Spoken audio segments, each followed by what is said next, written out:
गावठी कट्टा सोबत बाळगून दहशत माजविणाऱ्या दोघांचा जय हिंद चौक परिसरात स्पॉट पंचनामा। दहशत माजवण्याच्या हेतूनं आपल्या सोबत गावठी कट्टा बाळगणाऱ्या दोघं टवाळखोरांना दिनांक 28 जून रोजी जय हिंद चौक परिसरातून स्थानिक गुन्हे अन्वेषण विभागाच्या पोलिसांनी ताब्यात घेतले होते।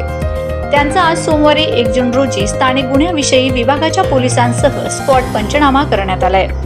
या दोन्ही तरुणांनी जय हिंद चौक देवपूर धुळे येथे एकत्र येऊन दहशत माजविण्याच्या उद्देशाने सार्वजनिक ठिकाणी गावठी कट्ट्याचा धाक दाखवून एका तरुणाला मारहाण केली होती आणि त्याचा व्हिडिओ देखील व्हायरल झाला होता। हा व्हिडिओ स्थानिक गुन्हे शाखा पथकाच्या अधिकाऱ्यांना प्राप्त झाला होता। सदर व्हिडिओबाबत पोलीस अधिकारी श्रीराम पवार यांनी पथकास खात्री करून कारवाई करण्याबाबत आदेशित केले होते।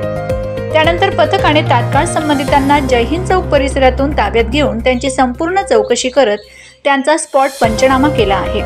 प्रफुल्ल उर्फ पप्पू बापू अहिरे वय 19, लक्ष्मीकांत उर्फ सूर्या कुंदन कदम वय 24 असे ताब्यात असलेल्या दोघांची नावे आहेत।